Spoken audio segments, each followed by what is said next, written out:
ओम ओम श्री सद्गुरुदेव भगवान की जय।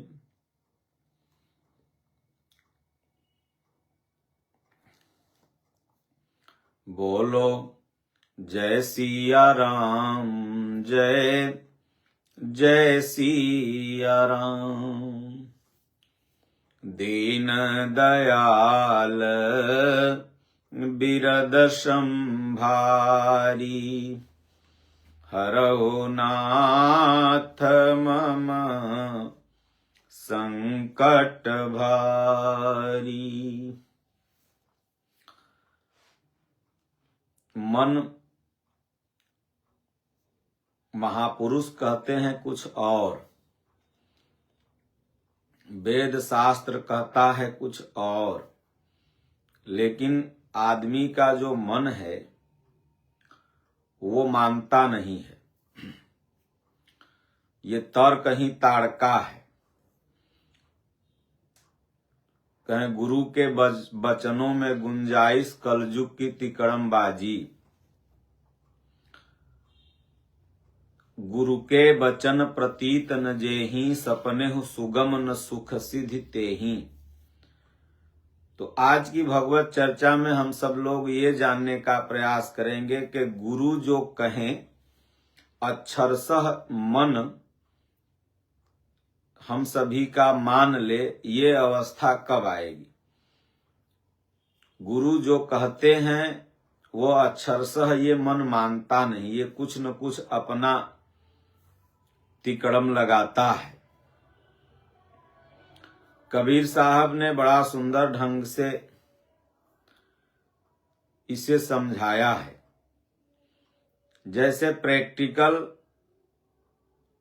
और थ्योरी, तो बुद्धिमान के पास, बुद्धिजीवी के पास थ्योरी है, लेकिन सद्गुरु महापुरुष के पास प्रैक्टिकल है। तो प्रैक्टिकल ज्ञान जो होता है वह थ्योरी के ज्ञान से बड़ा है। जैसे आप अमेरिका घूम के आए हों और कोई व्यक्ति अमेरिका के मानचित्र का बहुत ही सुंदर ढंग से अध्ययन किया हो, दोनों में अंतर है। जितना बेहतर आप उसे परिभाषित कर पाएंगे जो घूम के आया है, उतना बढ़िया मानचित्र वाला नहीं परिभाषित कर सकता उस जगह को। इसलिए भगवान को, परमात्मा को जिन महापुरुषों ने भजन चिंतन कर देख लिया है, वो महापुरुष जितना ढंग से परमात्मा के बारे में बताएंगे, उतना गीता रामायण वेद का अध्ययन करने वाला व्यक्ति भी नहीं समझ पाएगा। इसीलिए पूज्य गुरुदेव भगवान ने यथार्थ गीता में लिखा है कि सब कुछ जान लेने के बाद, सब कुछ समझ लेने के बाद, सब कुछ पढ़ लेने के बाद चलना शेष रहता है। और जब तक ये चलेगा नहीं साधक, तब तक महापुरुष की वाणी नहीं समझ में आती। इसलिए हमारे पूज्य दादा गुरु महाराज सती अनसुईया में कहा करते थे, रे तुम्हारा हमारा मन एक कैसे होगा। हम आंखों का देखा कहते हैं और तुम कागज का लेखा कहते हो। तो बड़ा सुंदर भजन है। पहले हम सब लोग भजन समझ लें, उसके बाद इसका अर्थ समझेंगे। पूरे सत्संग में आपको ये समझने को मिलेगा कि महापुरुष के बताए हुए अक्षरशः मार्ग पर जब ये जीव चलने लगता है, तभी जाकर के उसे भगवत प्राप्ति होती है। तो कबीर साहब एक महापुरुष थे और हमेशा साधनात्मक भजन को ही भक्तों में समझाया है। कहें तोर मोर मनवा एके कैसे होई रे, तोर मोर मनवा एके कैसे होई रे। मैं कहता आँखों की देखी, तू कहता कागज की लेखी। तोर मोर मनवा एके कैसे होए रे। आगे कहते हैं कि मैं कहता सुरझावन हारी, मैं कहता सुलझावन हारी, तू देता अरुझाई रे। तोर मोर मनवाए के कैसे होई रे। मैं कहता तू जागत रहना, तू जाता है सोय रे। तोर मोर मनवाए के कैसे होए रे। मैं कहता निर्मोही रहना, तू जाता है मोह रे। तोर मोर मनवाए के कैसे होए रे। जुगन जुगन समुझावत हारा, कही मानत मोर रे। जुगन जुगन समुझावत हारा, कही मानत कोई रे। तू तो रंडी फिरे बिहंडी, सब धन डारे खोए रे। तोर मोर मनवाए के कैसे होए रे। सद्गुरु धारा निर्मल बाहे, बामै काया धोई रे। कहत कबीर सुनो भाई साधो, तबहि वैसा होए रे। तोर मोर मनवाए कैसे होए रे। जब तक मन एक होने की प्रक्रिया को शिष्य नहीं समझ पाएगा, मन एक होने का तात्पर्य है गुरु का जैसा मन है वैसा ही शिष्य का मन है। पूज्य गुरुदेव भगवान कहते हैं कि अगर सद्गुरु कहे कि अभी दिन है तो शिष्य को दिन ही मानना है। वो ये न कहे कि नहीं नहीं गुरु महाराज अभी रात है, आप कह रहे हैं दिन है। तो रात को भी अगर सद्गुरु दिन कहता है तो शिष्य को दिन मानना होगा, क्योंकि महापुरुष परीक्षा लेते हैं कि अपनी बुद्धि अभी कहाँ तक लगा रहा है। जब अपनी बुद्धि लगाना साधक नष्ट कर देता है तब जाकर के उसको स्थिति मिलती है, उसको स्वरूप मिलता है, उसको भगवत प्राप्ति होती है। माता सीता जब तक अपनी बुद्धि लगा रही थी, अपने मन को एक नहीं की भगवान के मन के हिसाब से, तब तक धनुष नहीं टूटा। लेकिन बुद्धि लगाना छोड़ दी, बोली प्रभु बस जहि कर जहि पर सत्य सनेहू, सोते ही मिले न कछु संदेहू। तन मन बचन मोर पनु साचा, रघुपति पद सरोज चितुराचा। तौ भगवान सकल उरबासी, करहु मोहि रघुबर कै दासी। जहां मन की अवस्था एक हुई, भगवान ने तुरंत अंतर मन का जो प्रेम था भगवान ने पहचान लिया। तो जैसे ही आप सदगुरु के बताए हुए रास्ते पर एकदम अडिग और निश्चल भाव से चलने लगते हैं, आपका काम बनने लगता है। लेकिन ऐसा संभव जल्दी होता नहीं है, ये बड़ी प्रक्रिया है। इसलिए कबीर ने कहा, भाई मैं तो तुम्हें जो बताता हूं उसको सीधे सीधे लेते भी नहीं हो, तो हमारा तुम्हारा मन एक कैसे होगा। हम कहते हैं भगवान हृदय में रहता है, तुम कहते हो नहीं महाराज जी, थोड़ा वहां थोड़ा वहां थोड़ा वहां भटकते हो। जितने भी तीर्थ व्रत हैं वहां तो जाने से पुण्य पुरुषार्थ बढ़ता है, लेकिन सदगुरु महापुरुष अगर बता रहे हैं भगवान हृदय में है, तो अक्षरशः मान करके हृदय में जीव ढूंढने लगे। लेकिन उसको तर्क के तराजू पर तौलता है। तो कहते हैं कि मैं कहता आखन की देखी, तू कहता कागज की लेखी। कबीर साहब कहते हैं कि जो सदगुरु होते हैं, जो महापुरुष होते हैं, कबीर साहब कहें मैं कहता आखन की देखी, मैं जो कुछ भी कह रहा हूं ये आंखों देखा हाल है, ये प्रैक्टिकल है, और तू कहता कागज की लेखी।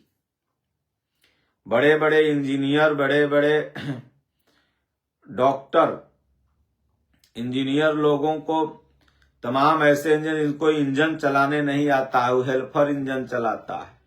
बड़े बड़े इंजीनियर कागज पढ़ करके तो इंजीनियर बन के आ जाते हैं, लेकिन अगर सीमेंट गिट्टी बालू दे दीजिए मिलाने के लिए तो नहीं मिला पाएंगे। तो प्रैक्टिकल और थ्योरी में बहुत अंतर है। तो कबीर साहब ने कहा, रे पगला हम आंखों देखा हाल कह रहे हैं, और तू कहता है कि नहीं नहीं वेद में ये लिखा हुआ है, कुरान में ये लिखा हुआ है, पुराण में ये लिखा हुआ है, हम पढ़े लिखे हैं। अपनी बुद्धि का जब तक शिष्य अंत नहीं कर देगा तब तक वह भगवंत को नहीं प्राप्त कर सकता। अपनी बुद्धि लगाना छोड़ना पड़ता है और भगवान के बुद्धि के हिसाब से चलना पड़ता है। पूज्य दादा गुरु महाराज जब विचरण किया करते थे तो ये वो नहीं सोच के चलते थे कि हमें किधर जाना है, कहाँ जाना है। जिस दिशा में मुंह रहता था उसी दिशा में चल देते थे। भगवान जैसे ले जाएं वैसे चलते चले जाएं, क्योंकि भगवान का जो मन होता है वही मन उस समय जब भगवान पकड़ लेते हैं तो साधक का भी हो जाता है। इसलिए महापुरुष जो भी कह दें, हम लोगों ने देखा है पूज्य स्वामी जी होनी बोलते हैं, उसमें उस समय साधक बुद्धि लगाता है कि महाराज ऐसे बोलने, लेकिन कालांतर में कुछ समय के अंतराल में लगता है कि नहीं महाराज जो बोल रहे थे वो आंखों देखा हाल बोल रहे थे, और साधक जो समझ रहा था वो बुद्धि विवेक से समझ रहा था। तो इसलिए कहते हैं कि तोर मोर मनवा एक एक कैसे होए, कैसे होगा एक। मैं कहता सुरझावन हारी, तू राख्यो अरुझाई रे। महापुरुष जो होते हैं सीधे सीधे रास्ता बताते हैं। गीता और श्री रामचरितमानस ये सीधे सीधे रास्ता बताती है। लेकिन कोई कहता है ओम का जाप में अनाधिकारियों को नहीं जपना चाहिए, तो स्त्रियों को नहीं जपना चाहिए, तो इनको मंदिर में नहीं जाना चाहिए। गीता रामायण सीधा सीधा रास्ता। गोस्वामी जी कहते हैं जोग नक्षत्र वार ग्रह तुलसी गणत न काहि, राम दाहिने जाहि के सकल दाहिने ताहि। ये एकदम सीधा सीधा रास्ता है कि भाई भगवान दाहिने हैं, तो यहाँ नहीं कि ये ग्रह में मत जाओ, ये नक्षत्र में मत जाओ, ऐसे मत करो, अभी क्या नाम है ये खरमास चल रहा है तो अभी ये चल रहा है तो अभी वो, ये रुझाने वाली बात हुई। जैसे पहले पुरनिया लोग घर में रस्सी को गूंथते थे, तो सीधा सीधा रस्सी जब गूंथ जाती है तो बांधा जाती है तो उसको खोलने में सुविधा रहती है। वहीं रस्सी अगर अरुझा गई तो उसको गांठ खोलत खोलत पता लगा एक खुलेगी एक हो जाएगी, बड़ी समय लग जाता है। इसलिए गीता रामायण और संतों की जो वाणी है ये सीधा सटीक रास्ता, क्योंकि वो आंखों देखा हाल बोल रहे हैं। और बाकी जो ये आचार्य हो गए, कथावाचक हो गए, पुरोहित हो गए, ये सब अरुझा देते हैं और उसी मैटर को ऐसा रुझा देंगे कि आप कंफ्यूज हो जाओगे। तीर्थ में लोग जाते हैं स्नान करने की, चलो भाई संगम स्नान कर लेंगे, तो अगर संत मत में चलें तो सीधे सीधे गए, संगम स्नान कर लिया और घर चले आए। लेकिन अगर वहां के पंडा पुरोहित के मत में हो जाए तो लोग कहेगा नहीं ये अशिला संगम नहीं है, आगे जो बह रहा है ना वो बीच में वो अशिला संगम है, वहां सरस्वती जी हैं, वहां पर गंगा जी हैं, वहीं जमुना जी हैं, वो अशिला संगम है, यहाँ तो तू पानी में नहा के चल आया। अब दिमाग हो गया कंफ्यूज, अरुझा गया। तो इसलिए कहे मैं कहता सुरझावन हारी, अगर ईश्वर को बहुत जल्दी प्राप्त करना है तो सदगुरु के बताए हुए रास्ते पर बिना बुद्धि विवेक लगाए हुए चलो, क्योंकि जो महापुरुष होते हैं कभी गलत रास्ता बताते ही नहीं है। पूज्य दादा गुरु महाराज कहते हैं कि हो भगवान ऐसा कोई आदेश देते ही नहीं जो शिष्य से न हो। तो आगे कहते हैं कि अगर ऐसा रखोगे, मैं सुलझाने वाला कहूंगा, तुम अझुरा दोगे। काक भुसुंडी जी महाराज के शरण में गरुण जी महाराज गए थे, उनका दिमाग अझुरा गया था कि राम कौन है। लेकिन काक भुसुंडी जी महाराज के आश्रम पर गए और उनकी बातों को माना तो दिमाग सुलझा गया और मन एक हो गया, भगवान राम की महिमा समझ ली। याज्ञवल्क्य भरद्वाज संवाद में भी आप देखें कि दिमाग इनका अझुरा गया था, लेकिन जब भरद्वाज मुनि बसहि प्रयागा तिनहि राम पद अति अनुरागा, तो याज्ञवल्क्य मुनि ने भरद्वाज मुनि के दिमाग में जो शंका थी उसको सुलझा दिया, मन एक हो गया, राम कथा समझ में आ गई। माता पार्वती का मन एक नहीं था। शंकर भगवान कहते थे कि ये ब्रह्म है, और माता पार्वती कहते हैं कि जौ नृप तनय त ब्रह्म किम नारी विरहमति भोर। अगर ब्रह्म है तो फिर औरत के लिए रो क्यों रहे हैं। तो भोलेनाथ कहे भैया तुमको दुख लिखल है, अभी हमर मन जो है वो तुम्हारा मन नहीं मान रहा। हम आंखों देखा हाल बोल रहे हैं और तुम जौ नृप तनय त ब्रह्म किम कह रही हो। तुम बुद्धि से बोल रही हो, मैं आंखों देखा हाल बोल रहा हूं कि ये ब्रह्म है, मान लो। तो बार बार जब पार्वती जी सती माता प्रश्न करने लगती हैं कि नहीं नहीं, तो कहें कि जाओ तब सती परीक्षा ले लो, नहीं मानोगी तो परीक्षा ले लो, तुमको दुख है लिखल है। तो एक जन्म आगी में जलना पड़ा, फिर पार्वती जी बनी, तो फिर भोलेनाथ से वही प्रश्न की। तो भोलेनाथ ने अमर कथा राम कथा सुनाई, उसी का नाम श्री रामचरितमानस है, उसी का नाम रामायण है। तब जाकर के भोलेनाथ का जो मन था वही माता पार्वती का हो गया। तो गुत्थी सुलझ गई। तो कहते हैं कि भाई मैं कहता निर्मोही रहना, मैं कहता तू जागत रहना, तू जाता है सोए रे, तोर मोर मनवा एके कैसे होए रे। महापुरुष कहते हैं कि जागते रहना, जागते रहना। आप देखते हैं गांव में गोड़हित होते हैं, बिहार में उसे पासवान कहते हैं और चौकीदार भी कहते हैं। तो चौकीदार का काम होता है कि दुकानदारों को गांव में बीच बीच में जा करके जगाता है, जागते रहो, सामान देखते रहो। उसी तरह सदगुरु महापुरुष भी चौकीदार हैं, वो चौकन्ना करते हैं साधक को विकारों से। तो सदगुरु कहते हैं कि रे तू जागते रहो, उठ जाग मुसाफिर भोर भई, अब रैन कहाँ जो सोवत है। मनुष्य शरीर मिला है, मोह निशा से जागो, क्योंकि मोह निशा सब सोवनिहारा, देखई सपन अनेक प्रकारा। तो मैं कहता तू जागत रहना। किसी भी संत महापुरुष के शरण में जाओगे तो महापुरुष कहते हैं कि रे जग जाओ, यही जग जागहि जामिनी जोगी।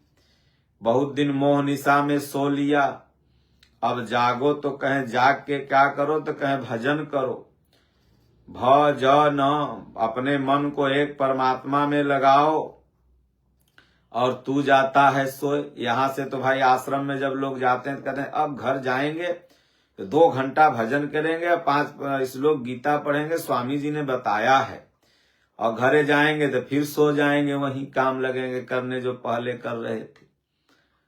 एगो चिड़ई था, बहेलिया, तो रोज जाए चिड़ई को पकड़े। तो उधर से महात्मा आ रहे थे तो देखे भाई मेरे सामने इतना चिड़ई को ले जाके मरवा देगा। महात्मा ने कहा कितने की तुम्हारी चिड़ई है, क्यों पकड़ते हो, क्यों जीव हत्या करते हो। तो बोले महाराज क्या करें, मेरा जीविका है। तो कहे अच्छा ऐसा करो, पैसा ले लो जितना है हमसे, ऐसा चिड़ई सबको उड़ा दो। तो चिड़ैया को लगा उड़ाने, तो महात्मा जी चिड़ैयन को सिखा दिए कि देख तुम लोगों को कल इसी तरह बहेलिया आएगा, दाना देगा, तुम लोग चूंगना मत, नहीं तो जाल में फिर फंसा लेगा। तो चिड़ैयन सब याद कर लिया, रट लिया। सबको हनुमान चालीसा याद है, सबको नमामि समीसाम निर्वाण रूपम याद है, सबको जय सद्गुरुदेवम परमानंदम याद है। बहुत लोगों को गीता भी याद है, लेकिन खूंटा वहीं गाड़ेंगे जहां पहले गाड़ रहे थे। तो वो सब चिड़ैयन सब याद कर ली। फिर शाम में बहेलिया आया, चिड़िया के लिए दाना छीटा, फिर चिड़ियन आके दाना खाने लगी, फिर बहेलिया बांध के ले जाने लगा। तो जलियों में बैठ के चिड़ैयन सब यही कह रही थी कि बहेलिया आएगा, दाना फेंकेगा, चुंगना मत। महात्मा जी उधर से आ रहे थे, बोले अरे पगली सब खाली रट रही है, उसको फॉलो नहीं किया, बस केवल याद कर ली। अरे बहेलिया जब दाना डालता तो नहीं आती चुंगने, तब ना हम बोल के गए थे चुंगना मत, तुम लोग खाली याद कर ली इसको। तो उसी तरह कहते हैं कि मैं कहता तू जागत रहना, तू जाता है सोए रे। इसलिए महापुरुष जो कहते हैं उसको अक्षरशः जब तक साधक नहीं मानता है तब तक दोनों की मन स्थिति एक नहीं होती, और जब तक मन स्थिति एक नहीं होगी तब तक वो गुरु कैसे अपने शिष्य को भगवान का दर्शन करा देगा। बहुत से शिष्य कहते हैं महाराज मैं 10 साल से भक्त हूँ, 20 साल से भक्त हूँ, भगवान का दर्शन नहीं हुआ, आपका स्वरूप समझ में नहीं आता है। तो इसका मतलब यही है कि आपका अभी जो मन है वो सदगुरु के मन के हिसाब से नहीं चल रहा है। जिस दिन चलने लगेगा कहना नहीं पड़ेगा, सब अपने आप जो दृश्य उनके अंदर, जैसे वाईफाई का पासवर्ड जब आप सही डालते हैं तो अपने आप कनेक्ट हो जाता है, और रॉन्ग डालते हैं तो डिस्कनेक्ट लिख देता है। तो उसी तरह से जिस दिन आप उनके बताए हुए रास्ते पर चलेंगे वैसे ही कनेक्ट हो जाएगा। तब जो उनको दिखेगा वही आपको दिखने लगेगा। तो कहते हैं कि मैं कहता निर्मोही रहना, तू जाता है मोह रे, तोर मोर मनवा एक कैसे होए रे। महापुरुष कहते हैं निर्मोही रहो। निर्मोही रहने का क्या मतलब है? बच्चों को छोड़ दो, घर द्वार छोड़ दो, माई बाप छोड़ दो, नहीं। मनुष्य एक सामाजिक प्राणी है, संत है तो उसका संत समाज है, गृहस्थ है तो गृहस्थ समाज है। तो इसलिए सबके पास मोह है, आसक्ति है, लगाव है। निर्मोही का मतलब होता है कि आपको अपने बाल गोपाल परिवार समाज जो भी घर गृहस्थी जमीन जायदाद है उसमें आसक्ति न हो। बस इतना हो कि ये प्रभु का है और प्रभु ने हमें चौकीदार बनाया है 40-50 साल के लिए। जैसे आप किसी कंपनी में काम करते हैं, चाहे वो चड्ढा एंड चड्ढा हो, चाहे कोई भी कंपनी हो, चाहे टाटा हो, बिरला हो, तो उस कंपनी के प्रति क्या आपको आसक्ति होती है? अरे आपको यही रहता है कि चलो भाई 40 साल की नौकरी है, किसी तरह करके अपना घर जाएंगे। आप जैसे ही 8 घंटा होता है कंपनी में ससुरा आग कहने लग जाए, आप घर चले जाते हैं। ठीक उसी तरह आप यही समझो कि संसार की जो कंपनी है इसके मालिक भगवान है। कुछ दिनों के लिए हमें प्रभु ने जिम्मेदारी दी है और उस जिम्मेदारी में हम हैं। उसके बाद इसको त्याग के जाना है। यही होता है निर्मोही की अवस्था, उसे आसक्ति नहीं है। और मोही का मतलब होता है कि ये जानते हुए कि ये मेरा नहीं है, उसके लिए रोना धोना, यह मोह का व्यक्ति है। और यही मोह में आसक्त व्यक्ति सोया रहता है। इसलिए सदगुरु कहते हैं कि रे संसार तेरा नहीं है, उसमें रहते हुए भजन कर। पूज्य गुरु महाराज और दादा गुरु महाराज दोनों कहा करते हैं कि कहीं भी रहो 2 मिनट रुकवा, मोर पकड़ लेगा तो मैं तुम्हें भजन दे दूंगा।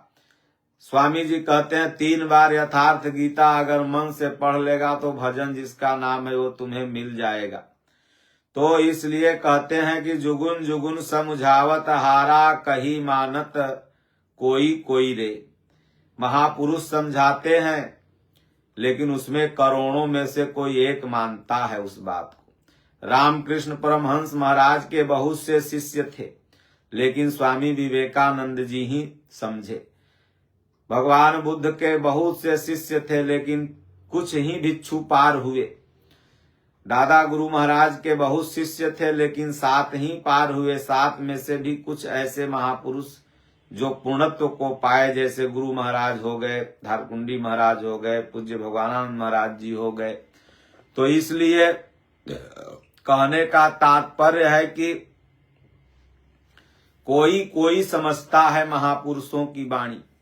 आज गुरु महाराज के करोड़ों भक्त हैं, करोड़ों अनुयायी हैं, हजारों साधक हैं, लेकिन कोई कोई जुगन जुगन समझावत हारा, कही मानत कोई रे।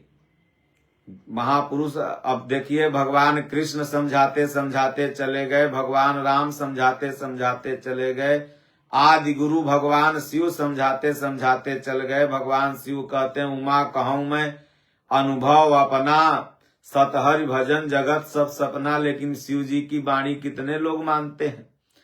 शिव जी कहते हैं कि सत्य है हरि और उसका भजन, लेकिन संसार में कितने लोग सत्य और हरि? तो कोई कोई बिरला।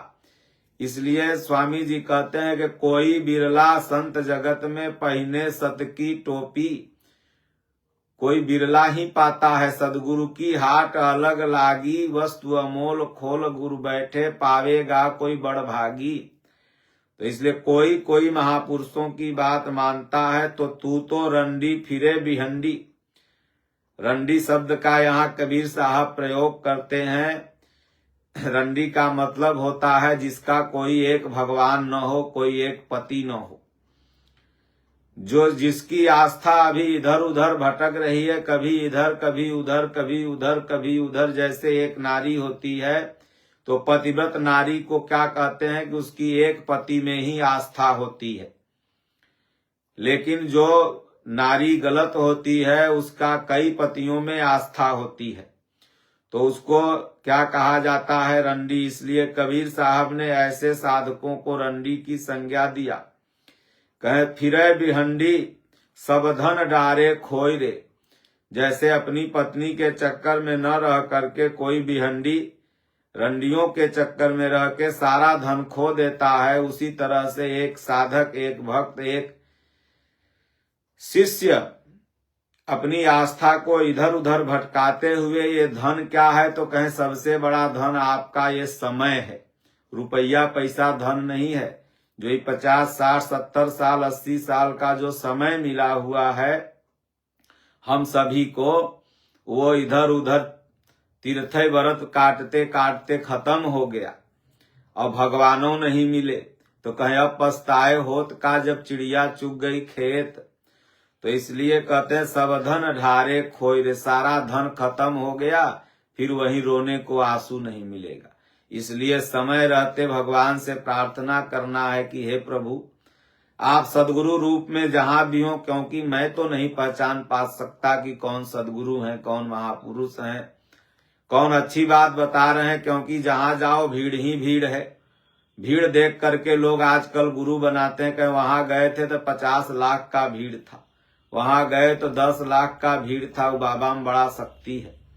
अरे भीड़ तो भैया हर जगह है, ट्रेन में भी है, बस में भी है, रेलवे स्टेशन पर भी है, एयरपोर्ट पर भी है, दुनिया में कहीं भी चले जाओ। जब ये 10 अरब लोग रह रहे हैं तो भीड़ तो रहेगी ही रहेगी। तो क्या भीड़ को बढ़ा लेने की परिभाषा थोड़ी है महापुरुष। महापुरुष अगर तुम्हारी प्रार्थना पर वह ईश्वर खुश हो जाएगा तो वो सदगुरु जहां भी बैठे रहेंगे वहां पहुंच जाओगे। इसलिए अभी सदगुरु रूप में हमारे पूज्य गुरुदेव भगवान हैं। उनके शरण में अगर यह जीव चल गया तो निश्चित रूप से कुछ समय बाद मन की अवस्था एक हो जाती है, विश्वास जम जाता है, फिर वही दृश्य उसके सामने हो जाता है जो महापुरुष के सामने है। इसलिए तू तो रंडी फिरे बिहंडी सबधन ढारे खोई रे, सतगुरु धारा निर्मल बाहे आमे काया धोई रे। कबीर साहब कहते हैं सदगुरु की ज्ञान की धारा, कहें गुरु दरिया में नहाना रे मन कहीं दूर मत जाना, गुरु दरिया का निर्मल पानी धोए दाग पुराना। तो ये सदगुरु के ज्ञान की धारा वहां बह रही है और वो निर्मल धारा है, उसमें कोई मल आवरण नहीं है, उसमें कोई ठग ठगहारी वाली बात नहीं, वो सीधा सीधा बात है। अवामे काया धोए रे, एक तो बाहरी काया शरीर है जिसमें आप लोग स्नान करते हैं, नदी में, समुद्र में, पानी में, बाथरूम में, कहीं भी कुएं पर, तो उससे बाहरी काया धोई जाती है।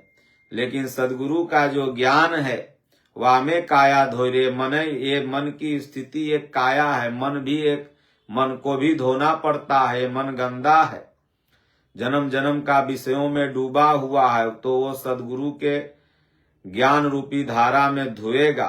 तब कहते हैं कहत कबीर सुनो भाई साधो तब ही वैसा होई रे, तब जाके वह साधक वैसा हो जाता है। इसी को गोस्वामी जी ने बड़ा सुंदर भाव से कहा कि सोई जान हूं जेहि देहूं जनाई, अजानत तुम ही होई जाई, तुम्हारी कृपा तुम ही रघुनंदन, जानत भगत उर चंदन। फिर उन महापुरुष में और उस शिष्य में कोई अंतर नहीं रह जाता, फिर वो एक हो जाता है। भगवान और भक्त, तो भक्त खो गया और भगवान ही बचा। जैसे पानी समुद्र में गया तो नदी का अस्तित्व खत्म, वहां हो गया वो समुद्र। लेकिन कब होगा? जब महापुरुष जो कहें वही मन अक्षरशः मान ले, बिना तर्क कुतर्क के, तब वही दृश्य जो महापुरुष के सामने घटित हो रहा है वही उस शिष्य के सामने घटित हो जाएगा। इसलिए पूज्य गुरु महाराज जैसा कहते हैं, चलते फिरते उठते बैठते सोते जागते नाम जप चालू रहे। कुछ भी आपसे नहीं पार लगे, आपका मन विषयों में भागे, कहीं भागे, कुछ भी करे, लेकिन नाम जप पकड़े रहो। धीरे धीरे भगवान निर्मोही भी बना देंगे, मन की अवस्था को एक भी कर देंगे, विश्वास भी जम जाएगा। इसलिए महाराज जी की जो वाणी है नाम जप, तो इसीलिए कहा गया कलयुग केवल नाम आधारा, सुमिर सुमिर नर उतरहि पारा।